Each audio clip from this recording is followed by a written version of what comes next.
this day in the Torah portion, Deuteronomy 26, Kitavo, when you enter, there's some interesting things about it. And I'm going to be talking a bit about today about establishing borders and boundaries. And we need those in life, on a lot of levels. But before I get started talking about that, there's a curious moment in a movie that was popular, I guess, when I was, just out of high school, I guess, or in high school, I'm not sure exactly what it was, but it's turned into a source of humor, and it's a moment where this king is trying to explain the borders of his territory to his young son. Maybe y'all recognize this. Y'all recognize that? Can you see that okay? It's The Lion King. Anybody, is this like your favorite movie? Kind of, yeah. He says, everything the light touches is our kingdom, right? But, the kid is trying to figure this out because he immediately senses that, wait a minute, there seem to be some limits to the rule of his father. And so you can't see that as well. He's looking off into the distance, and he asks, what question? Anybody know? Let's hear it. What about? What?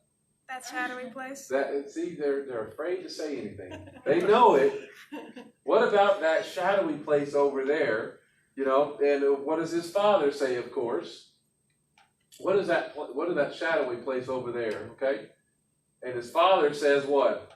That is beyond our borders. Remember James Earl Jones and his really deep voice? You must never go there. Remember that?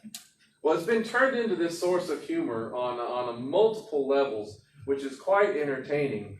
And I have a few examples of that. What about that shadowy place over there? And people in Indiana or whatever might say this, that is Chicago. You must never go there. And of course, if you're an NFL fan, you might find some humor in this one, especially if you're a Chicago Bear fan. He says, that shadowy place is the Super Bowl. No lion has ever been there. There's a few other examples here. This is Denny's up here. What about that shadowy place over there? That's IHOP. You must never go there. That's the International House of Pancakes. And then this one I thought was pretty entertaining. This is, the flags represent different countries. This is England, and the United States down here is Simba. He says, everything the light touches speaks English. But what about that shadowy place over there? He says, that's where the Aussies live. You must never go there, Simba. And then he gives another example, and you might have a hard time seeing it. It's one of the hyenas saying all sorts of strange and unusual Australian phrases, like coriander and g'day and crikey, all those different types of things. It's like they don't really speak English over there, so just watch yourself. So it's very humorous in that all that we talk about the borders and places that you shouldn't go because beyond the borders, beyond outside of that of where you live or of your nation, where where things are, that might be dangerous territory out there.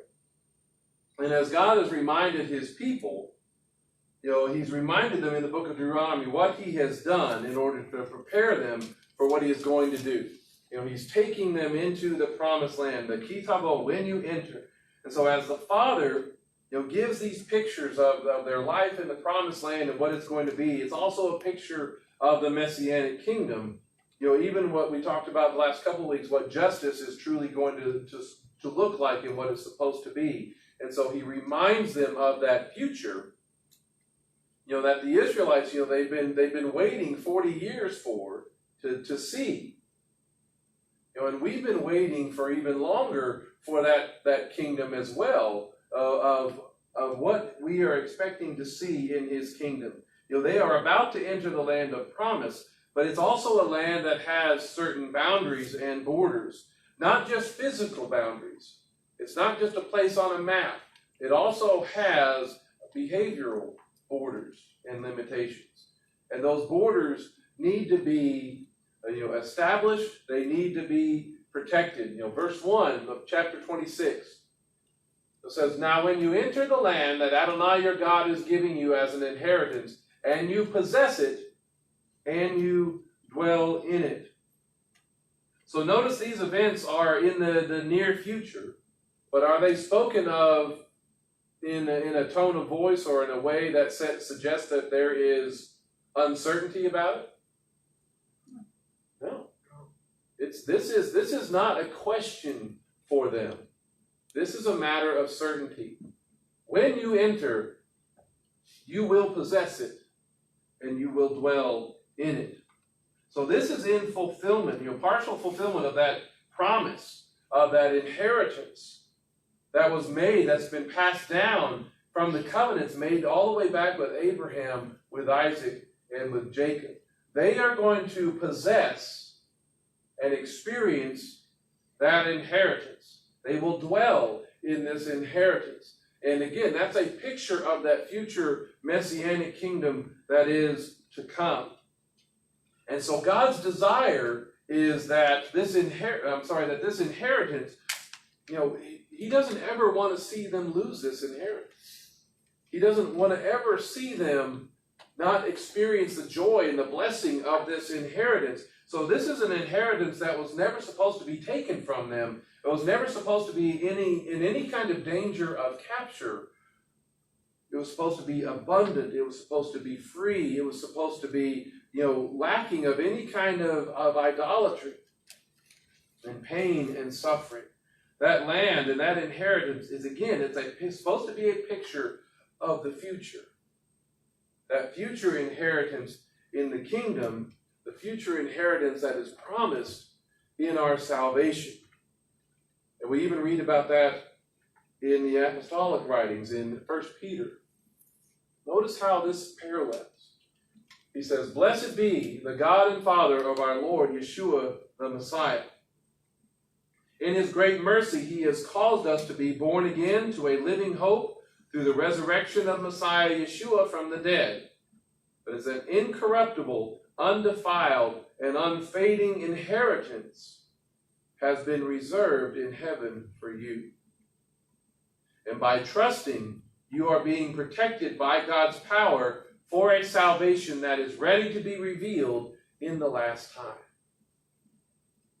Right? That's what the picture of the promised land that they've been looking forward to is revealed fully and completely in this. This is what this is pointing to. This is what the hope truly is. It's an incorruptible inheritance, which also can be translated imperishable, which means it's undying or undecaying. It's not like if you receive an inheritance of flocks or herds or things like that, or some sort of agricultural types of things. If you receive something like that, it's not going to get sick. It's not going to die. You're not going to lose it in that way. It's incorruptible. It's also undefiled, which means it will never be made unclean, but will always remain pure. And then he uses the phrase unfading. And that one has a picture, and the word really talks about it more in the sense of what happens if you leave your jewelry or your gold or silver or something out in the sun for too long or whatever else. It gets dusty, it gets corroded, it loses some of its luster, it loses some of its beauty. That's not going to happen. It is incorruptible, undefiled, and unfading. And it will never lose its beauty. That's the promise. And then he says it's reserved in heaven for you. It's set aside, it's set apart, it's got your name on it, kind of a thing. Just like the promised land had been promised to them. There were other people there, right? But was it their inheritance? No. It was not for them. but it was for those of the promise. So all of these are what the promised land is supposed to be for the Israelites, because that's a picture of the rule and reign of Messiah on earth. And when they enter the land, and go in, not everything is just handed to them. That doesn't mean that they can just kind of kick back and relax and don't do anything anymore. There were actually some things for them still to do, some responsibilities, some necessities. And as with any kind of kingdom, as any kind of nation, they need to establish a few things. And God wanted to make sure that they established a few things and understood a few things. And the first one that's really important is, whose land is this anyway? Whose will is going to rule the land? What kind of life awaits for someone who crosses the border to live in this nation and in this kingdom? So looking at that again, when you enter the land that Adonai your God is giving you as an inheritance, and you possess it, and you dwell in it, then he says this: you are to take some of the first of all the produce of the soil which you gather from your land that Adonai your God is giving you. You're to put it in a basket and go to the place Adonai your God chooses to make his name dwell. And where is that? Where does he do that? Jerusalem. That's Jerusalem. That's years ahead in the future. But you are to go to the priest, the Cohen in charge in those days, and say to him, I declare today that to Adonai your God, that I have entered into the land Adonai swore to our fathers to give us. I am entering into that inheritance. I am living in it. I am dwelling in that promise and that inheritance. But here's the thing. Only the person who owns the land has the authority to give it to anybody else. Y'all realize that? Can somebody give away your house if you own it? Can they try? Not yet. Not yet. That's key word there. But you've been hearing, how many of y'all have heard the advertisements for something like home title lock? Right. Or some other type of protections that are out there. The premise is, that if someone can basically steal the ownership of your house by forging the title. They can then take out loans. They can even sell the house to somebody else, right? That does happen. Now, what do you think is going to happen when the person who buys the house from the forger shows up and knocks on the door? Better be running. And then says, get out. I don't think that's going to go over very well. Not too well. Not too well. Because the person they bought it from didn't have the authority to give it away. Right? Nobody but God has the authority to give away that land. And we, even as the United States of America, need to come to terms with that. We need to understand that. Only he has the authority to give away that land and give it to whom he desires. And has he expressed that desire? Yes. Yeah, he has. That's not up for debate anymore. Right? We should not be like the ones who are trying to forge the ownership papers so we can give it away to somebody else. We do not have that authority to do that. So he says, you are to go to the priest, you're to take this first fruits, these first of all the produce of that.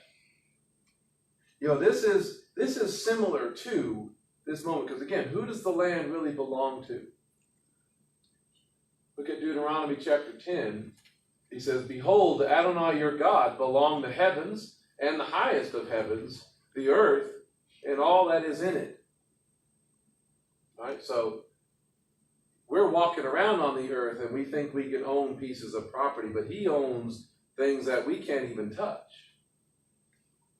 He owns the heavens and the highest of the heavens. He owns the earth. How much of the earth? Just some of it, part of it, a little bit? He owns all of it. and he owns all that's in it. And if you're on it, guess what?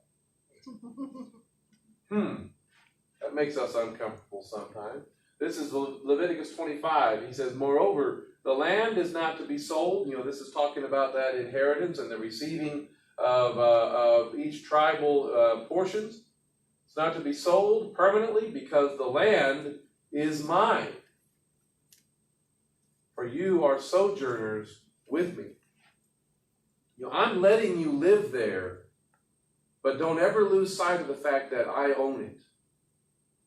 This is his land.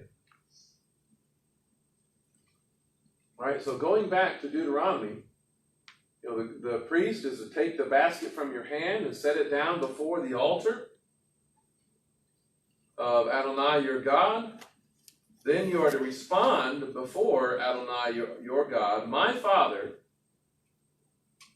This is a description of how God has improved and elevated the position of the individual Israelite, or the nation, the individual. My father was a wandering Aramean. And if you're wandering, do you have a permanent place? Do you really own anything if you're just kind of back and forth? No. My father was a wandering Aramean, and he went down to Egypt and lived there as an outsider. So did he own anything down in Egypt? No. He was allowed to live there. Israel was allowed to live there by whom? By Pharaoh, right? And Pharaoh could give you that right. Pharaoh could also do what? Take it away. All right, we lived there as an outsider, few in number, but there he became a great nation, mighty and numerous. And the Egyptians took away what they had provided. They treated us badly, afflicted us, and imposed hard labor on us. Then we cried out to Adonai, God of our fathers, and Adonai listened to our voice and saw our affliction, our toil, and our oppression. Then Adonai brought us out from Egypt with a mighty hand and an outstretched arm, with great terror and with signs and wonders. So again, he was talking about this is what we were, but now that I'm in the inheritance, now that I'm in the land, I'm not what I was anymore. This is a reminder of where they came from and how far God has taken them, an explanation for something important. It's an explanation for why they owe God anything. Why should they bring the first fruits of their land and their produce to him? It's an explanation for why loyalty is owed. Verse 9 says, he brought us up to this place and gave us this land. Remember, the only one who can give the land is the one who owns it. A land flowing with milk and honey. So now look, I have brought the first of the fruits of the soil that you have given me, Adonai.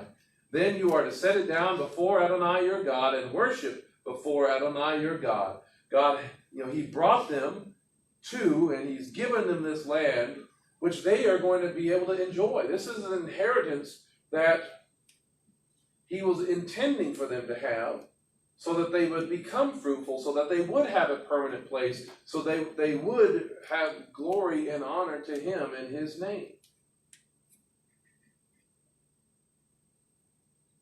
This offering of the first fruits is tribute, essentially, that subjects and citizens bring to the true ruler of the land. These first fruits establish who really owns the land. It establishes who really is the ruler, who really is the king. They may have their leaders, they may have their cities, their mayors, their governors, all those types of things, but all of them are to come and present these first fruits and make this declaration of loyalty as they sojourn, as they occupy this land. And that's an important thing to remember. The Israelites had been promised, and for the 40 years they've been in the desert, they've been hearing about that promise. Now soon they're to be given the land. They only had to remain loyal to their Lord, to their King, in order to remain in the land.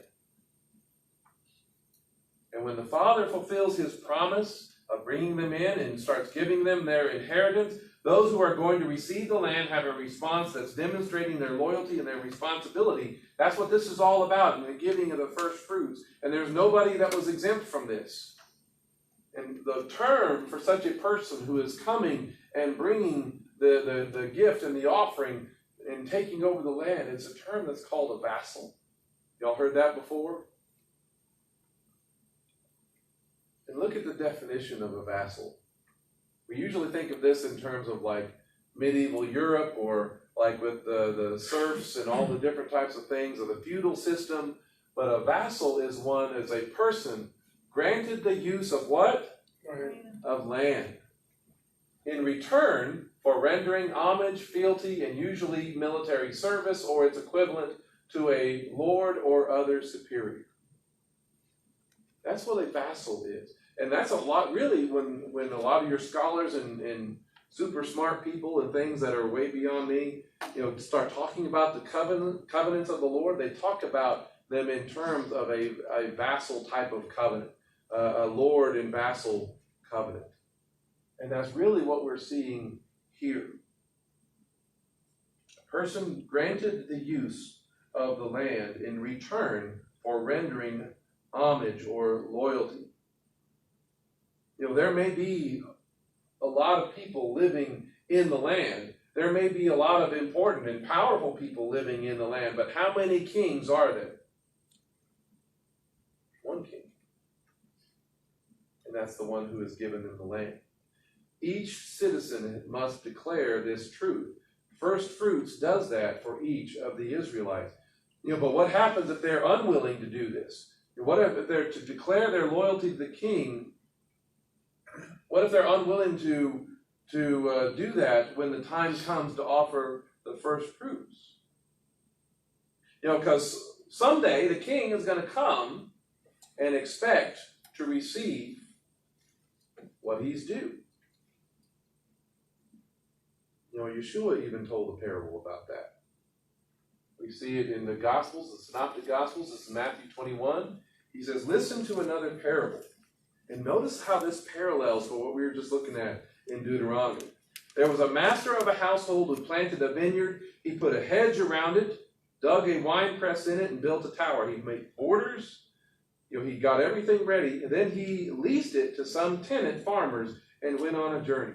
He gave them permission to work the land. He basically made them a vassal so that they would be responsible for the land while he was gone. Now, when fruit season drew near, he sent his servants to the tenants to collect his fruit. And what portion of the fruit does he receive? The first. But here's what happens when they don't do that. Grabbing his servants, the tenants beat up one, killed another, and stoned still another. Again, the master sent other servants, even more than the first, and they did the same thing to them. Finally, he sent his son to them, saying, they'll respect my son. Right? Who are all these other guys? These other servants? The Nevi'im, the prophets, right? They'll respect my son. But when the tenants saw the son, they said among themselves, this is the heir. This is the one that's going to own the land in the future. Come on, let's kill him and get his inheritance. And then what? What's going to happen then? Who's going to own the land at that point? Oh, we'll take it from the one who owns it, and then we'll all be equally having the land together. Right? Y'all hear any kind of language like that going on today? Let's take it from the owners and for the wealthy and the rich, and then we'll all be better off. Right? Is Yeshua telling this parable favorably about these guys that are doing this? Not really. Not really. So grabbing the son, they threw him out of the vineyard and killed him. Therefore, what is the master, or when the master of the vineyard comes, what will he do to those tenants? That's the question. What will he do? It says he will, and this is their answer. This is the answer that those he is speaking with, the Jewish leadership, the Pharisees and such, he will bring those miserable men to a miserable end. They know what's supposed to happen. They know what's going to happen. They said to him, and will lease the vineyard to other tenants who will give him his share of the fruits in their seasons. That's the end. That's where that attitude about let's kill the owners and take those stuff for ourselves, or because they have insurance or whatever else that you hear people saying these days, they'll be brought to a miserable end. They will be made miserable, and they'll have a miserable end. And people who are advocating for that in this country right now, this is where it's going. Right here.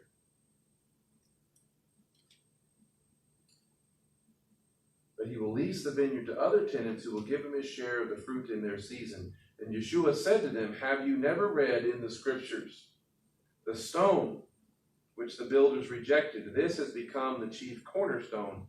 And this came from Adonai, and it is marvelous in our eyes.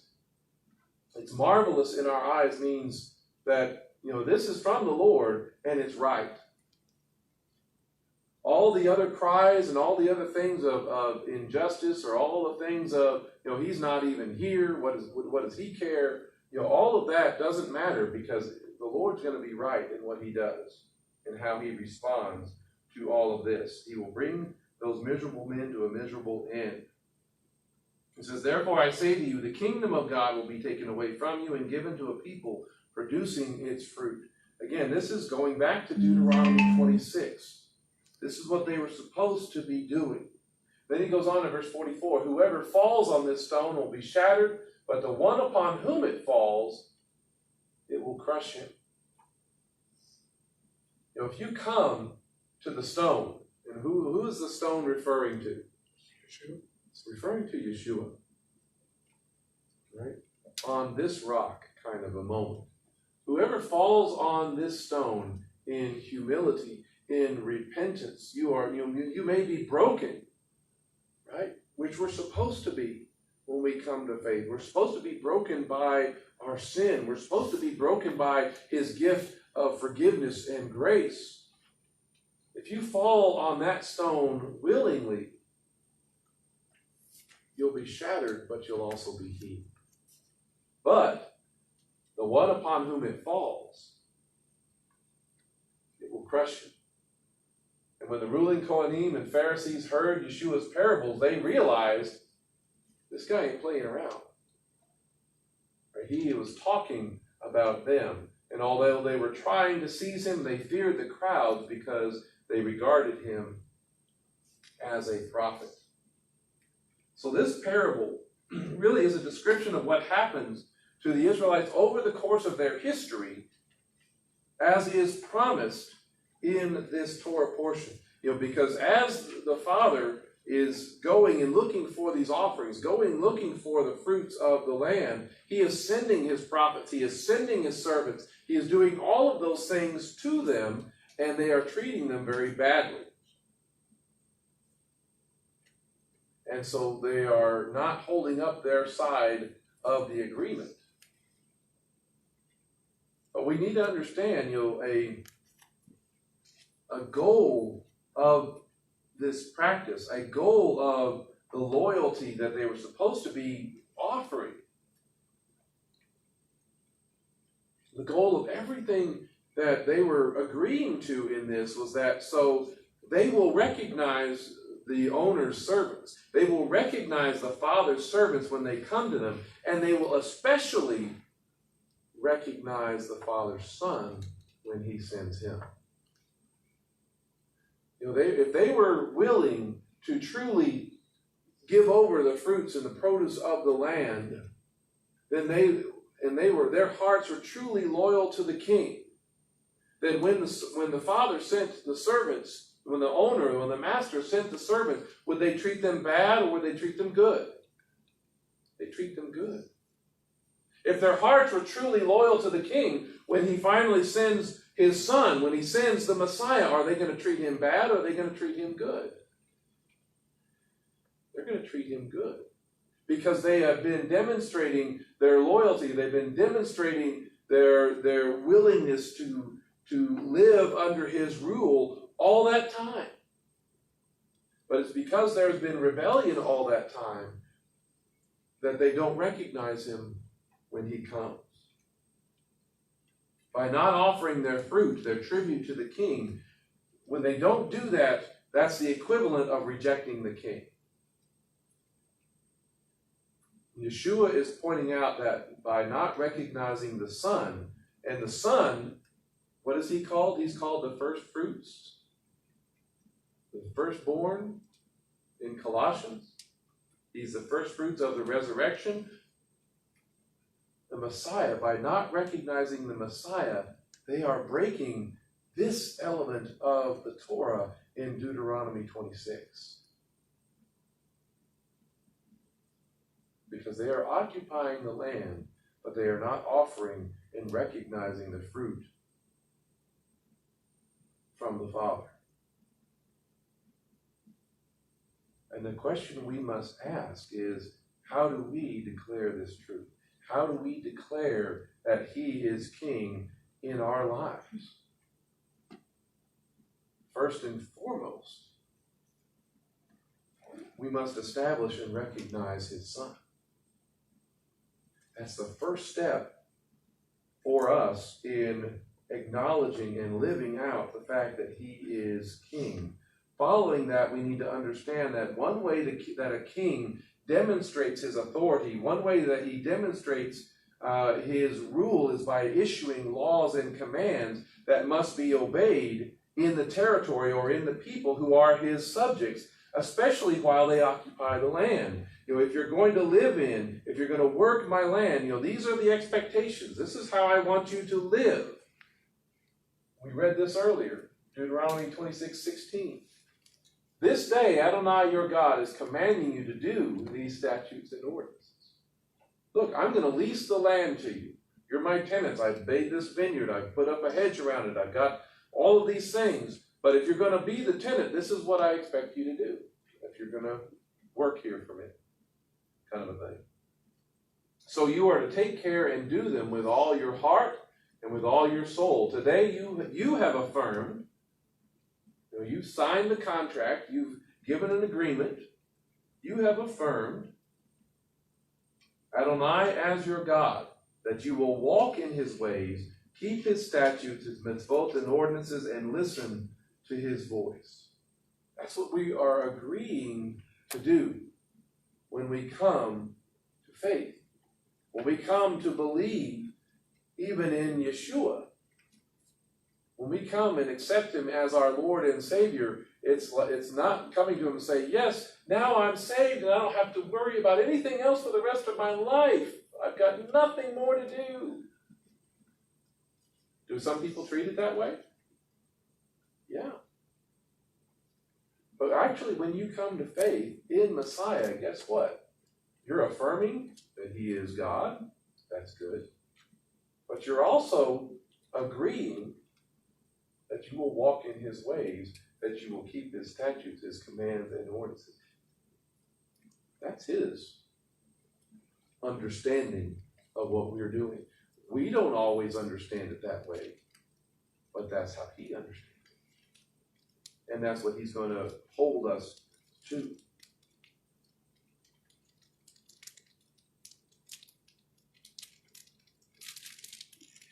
And there are benefits to this relationship. There are benefits to this moment when we affirm him as king. It's because they have been willing to do this, because they have been willing to demonstrate God as king. He responds to that. Now today, this is what he does. Adonai has affirmed you as his treasured people, as he promised you, that you are to keep all his mitzvot and commandments, that he will set you high above the nations he has made for praise, fame, and honor, and that you are to be a holy people to Adonai your God, as he has promised. All right, remember, whose praise, fame, and honor is he doing all this for? Is he doing it for them? No. He's doing it for his praise, his fame, and his honor.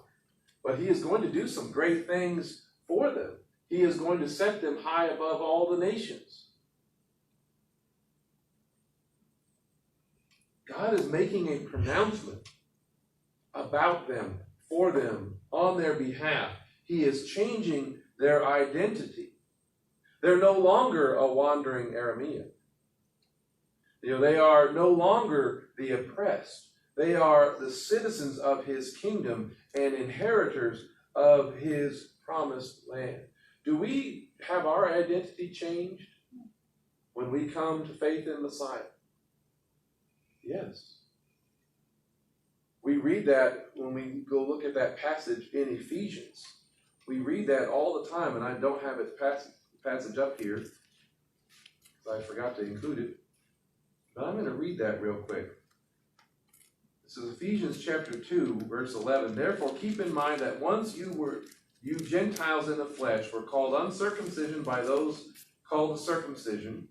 He says, at that time you were separate from the Messiah, excluded from the commonwealth of Israel, and strangers to the covenants of promise, having no hope and without God in the world. I mean, we go over this often because we really need to get this down, that our identity has changed when we make him King and Lord in our life. He says, but now in Messiah Yeshua, you who once were far off have been brought near by the blood of the Messiah.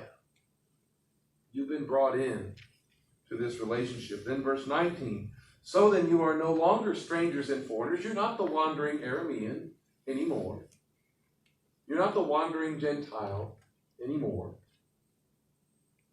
But you are fellow citizens with God's people and members of God's household. You have been built on the foundation made up of the emissaries and prophets, with Messiah Yeshua himself being the cornerstone.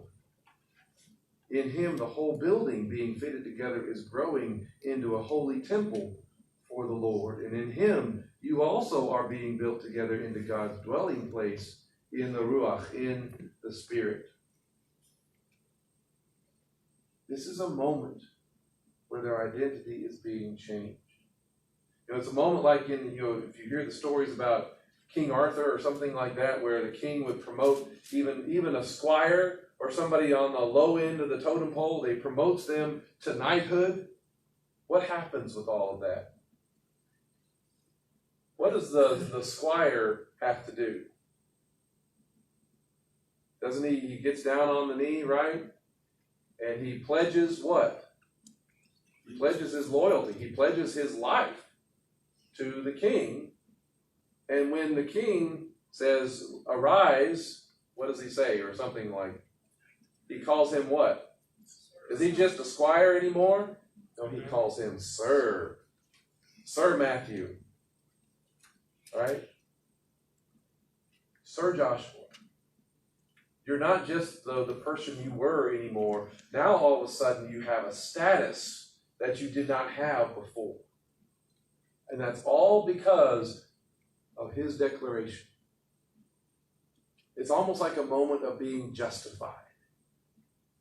You were a criminal, you were a sinner, but now you have been justified. Right? And everything changes. Everything changes. But now that you have agreed to this, now that you have pledged yourself to the king, do you get to go off and just do whatever from now on? Or do you have some obligations now? You have obligations. There is a certain way that the king wants his knights to live, a code of conduct that he expects of his citizens or his knights to live by. In the medieval days of Europe, they call that the code of chivalry, right? That's what they were expected to live by, as so long as they were going to be living as a knight of the realm. That's part of the border, essentially, that protects his land and his people. It's a boundary that sets his land and his people apart from every other land and every other kingdom. This border and boundary is to show something. It's to show something important. It's to show and demonstrate how much better their lives are and how much better their king is than any other king. That goes back to Deuteronomy chapter 4. See, just as Adonai my God commanded me, I have taught you statutes and ordinances to do where? In the land that you are about to enter to possess. You must keep and do them, for it is your wisdom and understanding in the eyes of who? What peoples? Other peoples, who will hear all these statutes and say, surely this great nation is a wise and understanding people. For whose praise and glory and honor is it? It's his. Verse 7, for what great nation is there that has God so near to them as Adonai our God is whenever we call on him? What great nation is there that has statutes and ordinances that are righteous, like all of this Torah that I am setting before you today? You know, we are still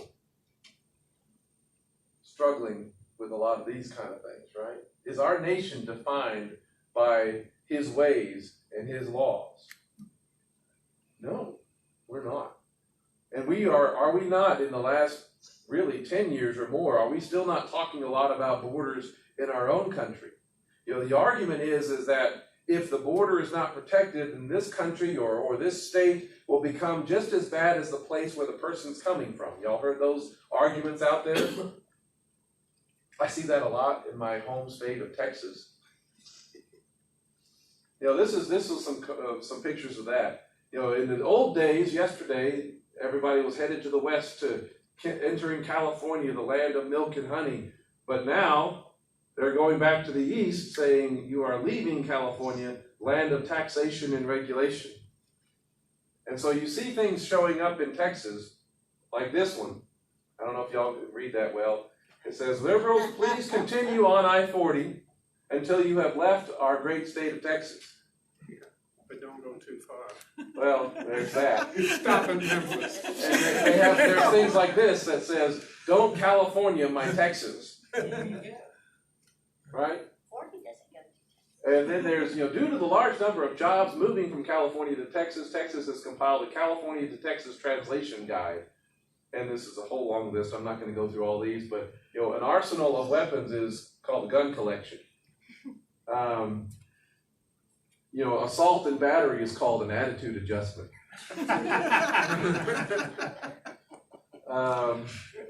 Let's see, taxes or your fair share is called coerced theft in Texas. Equal access to opportunity is called socialism here. Upper class or the rich, that's called the self-employed.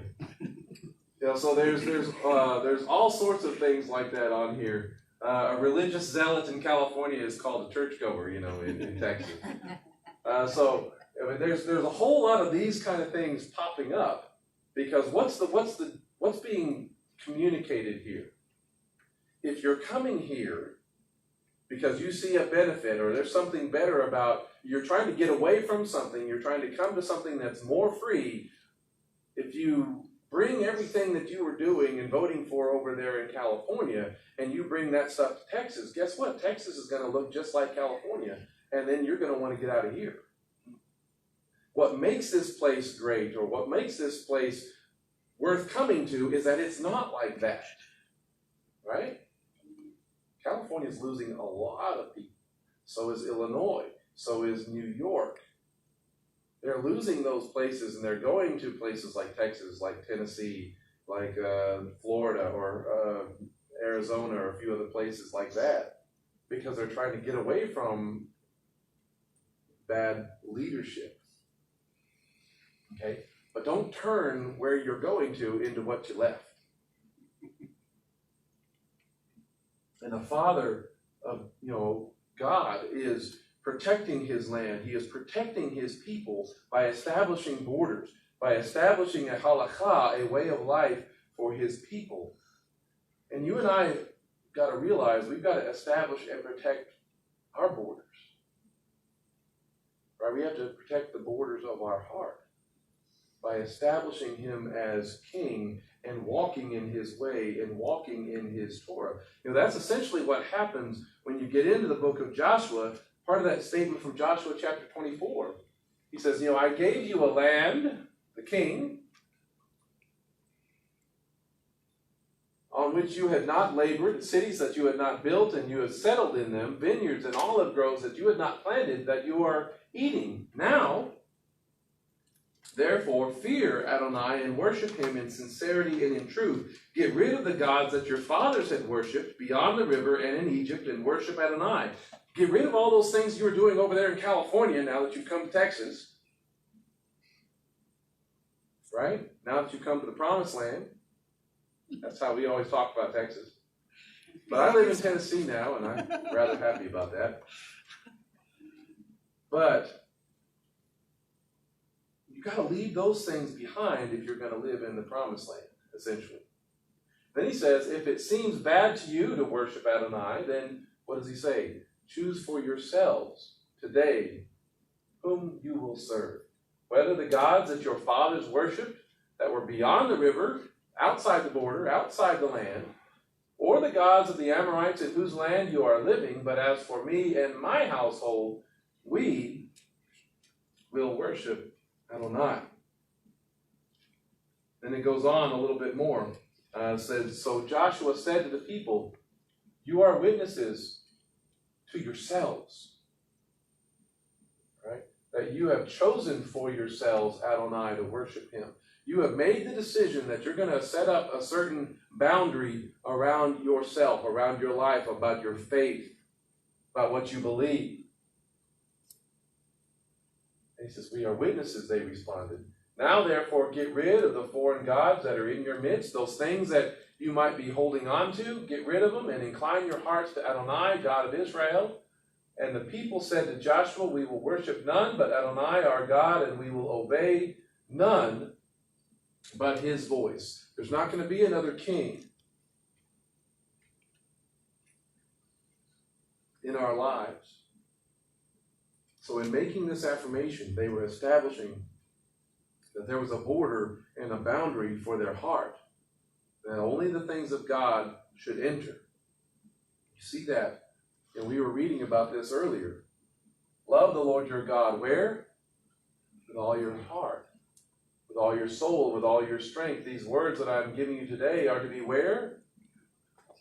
In your heart. You have to establish a border about what comes in and what goes out of your heart. That's actually really some of the reasons when you read about the phylacteries, when you read about the scriptures on the forehead and on the hand, that's the same kind of reason for the tzitzit. They're really there to guard our heart, our mind, our body, so you will live by the king's command. Numbers 15, Adonai spoke to Moses, saying, speak to Bnei Israel. Say to them that they are to make for themselves a tzitzit on the corner of their garments throughout their generations. They are to put a blue cord in each tzitzit. It will be your own tzitzit, so that whenever you look at them, you will remember all the mitzvot, the commands of Adonai, and do them, and not go spying out after your own hearts and your own eyes, prostituting yourselves. That's the purpose of these things. There's a physical reminder of who is your king and whose life do you live by. He says, this way you will remember and obey all my mitzvot, and you will be holy to your God. I am Adonai your God. I brought you out of the land of Egypt to be your God. I am Adonai your God. So your heart, your mind, your hand, your body is to be marked and established with the king's Torah, his instruction, and his way of life. That's how we declare our loyalty. And of course, what's all the talk about the mark of the beast? Where does he want to do? What does he want to put a mark on us? On our hand and on our forehead. He's not doing anything. He's asking for loyalty. That's what the mark of the beast thing is all about, is that Satan is asking for your loyalty, and he's asking a certain way of life for you to live to demonstrate and prove that you are his and not God's.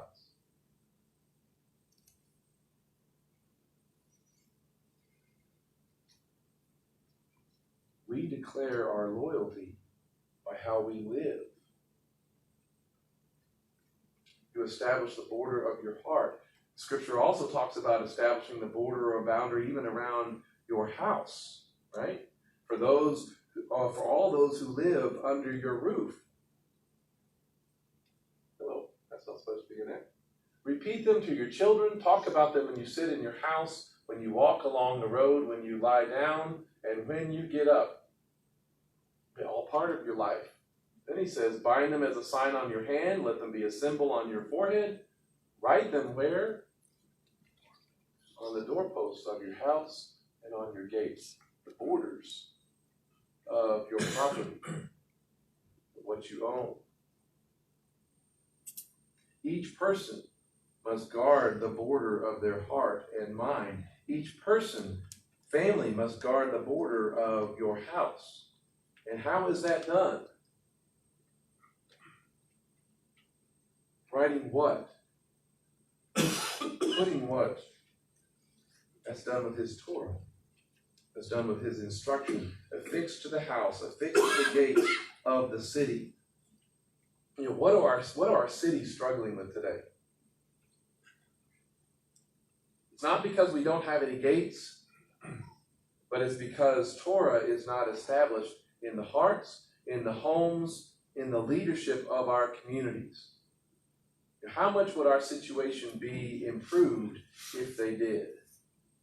And you look at that, looking over in chapter 28, you know, there's a whole list of blessings and cursings. When you think about how is a city blessed, when you read through and you look at those kind of things, when you look at what a city that is blessed, they're going to have peace, they're going to have safety, they're going to have, you know, prosperity, where things are brought to them, where his name is going to be exalted, they're going to be victorious when they are attacked. Right? That's what blessing for a city is all about. What does a city look like that is cursed? Aren't they under threat? Isn't there a lot of unrest? Isn't there a lot of loss and destruction? When they go out to battle, are they defeated? Are there shortages, or is there abundance? Right? What about his name? Is his name exalted, or is it put down? What are our cities experiencing these days? Are they experiencing blessing, or are they experiencing cursing? Cursing. They're experiencing cursing. A lot of it. Is it getting better, or is it getting worse? It's getting worse.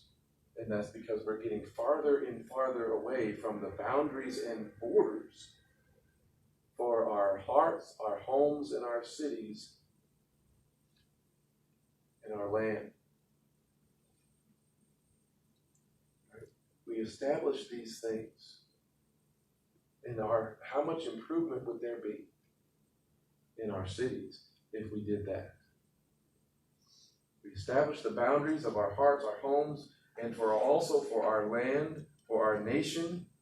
You know, they needed to have this at the border to let everybody know the laws of the king that ruled there, so all would know how to live, so all would know the greatness of the king. And this Torah portion even covers that in chapter 27. Moses and the elders of Israel commanded the people, saying, keep the whole mitzvah that I'm commanding you today. Now on the day when you cross over the Jordan to the land that Adonai your God is giving you, you are to set up large stones for yourself and coat them with plaster. What color is plaster typically? White. Very bright and noticeable. Then you are to write on them all the words of this Torah when you cross over, so that you may enter the land that Adonai your God is giving you, a land flowing with milk and honey, just as Adonai, the God of your fathers, promised you. Now when you cross over the Jordan, you are to set up these stones about which I am commanding you today on Mount Ebal and coat them with plaster. What are they doing? They're letting everybody know whose land this is. They're letting everybody know the rule of the king. You know, other nations, other kings would do this. Hammurabi did this in the ancient world, where he had this large stone with all of his code, his law code, written on it. But they were supposed to do this in plaster. There you will also build on this Mount Ebal an altar to Adonai your God, an altar of stones. You were not to use an iron tool on them. You were to build the altar of Adonai your God of whole stones. You were to offer up burnt offerings on it, Adonai your God. You were to sacrifice fellowship offerings and eat there, and you will rejoice before Adonai your God. You were to write on the stones all the words of this Torah. So nobody with messy handwriting, right? Very clearly. Why?